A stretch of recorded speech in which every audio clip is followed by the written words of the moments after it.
Radio صدائے حریت جموں کشمیر سے سنیے تازہ ترین خبریں۔ کل جماعتی حریت کانفرنس کے سری نگر میں ہونے والے اجلاس میں غلام احمد گلزار کو ورکنگ وائس چیئرمین مقرر کرتے ہوئے حریت کانفرنس کو مزید متحرک بنانے کا فیصلہ کیا گیا ہے۔ غلام احمد گلزار نے اس موقع پر عزم کا اظہار کیا کہ حریت کانفرنس اپنی حق پر مبنی تحریک حق خود ارادیت کو منطقی انجام تک پہنچانے کے لیے جدوجہد جاری رکھے گی۔ اجلاس میں حریت کانفرنس کے تاحیات چیئرمین سید علی گیلانی کی خدمات کو خراج تحسین پیش کیا گیا اور ان کی صحت یابی کے لیے دعا بھی کی گئی۔ دوسری طرف مقبوضہ کشمیر میں مودی حکومت کی جانب سے مسلط کیے جانے والے فوجی محاصرے کو آج 16 ماہ مکمل ہو گئے ہیں۔ ڈیموکریٹک پولیٹیکل موومنٹ کا کہنا ہے کہ بھارت نے علاقے میں عملاً فوجی راج نافذ کر رکھا ہے اور کشمیریوں کی آواز کو دبانے کے لیے اوچھے ہتھ کنڈے استعمال کیے جا رہے ہیں۔ بھارتی فوج نام نہاد ضلعی ترقیاتی کونسل کے انتخابات کے دوران کشمیریوں کو ڈرا دھمکا کر انہیں ووٹ ڈالنے پر مجبور کر رہی ہے۔ حریت رہنماؤں اور تنظیموں نے کہا ہے کہ علاقے میں نام نہاد انتخابات کشمیریوں کے حق خود ارادیت کا متبادل نہیں، جبکہ بھارت مسئلہ کشمیر اور مقبوضہ علاقے کے زمینی حقائق کے بارے میں عالمی برادری کو گمراہ کرنے کے لیے مقبوضہ علاقے میں نام نہاد انتخابی ڈراموں کا انعقاد چاہتا ہے۔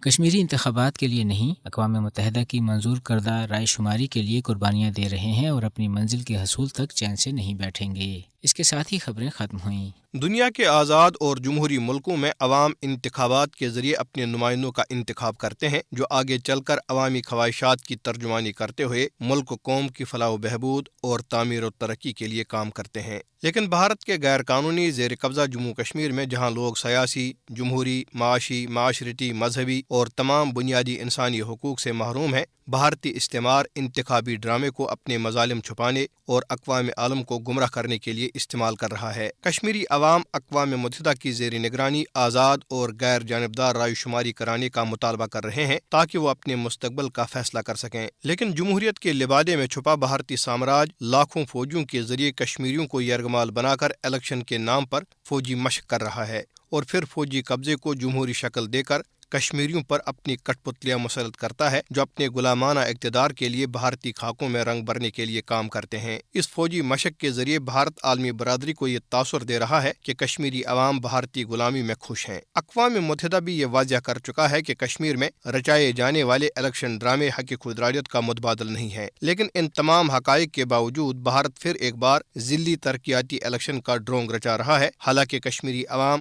گزشتہ 15 ماہ سے 10 لاکھ سے زائد فورسز کے محاصرے میں یرغمال ہیں۔ بھارت کو یہ معلوم ہونا چاہیے کہ کشمیری عوام بھارتی سیاسی نظام پر یقین نہیں رکھتے اور 5 اگست کے یک طرفہ اقدام نے پھر ایک بار یہ ثابت کر دیا کہ بھارت کو کشمیریوں کے احساسات اور جذبات کا کوئی لحاظ و پاس نہیں ہے۔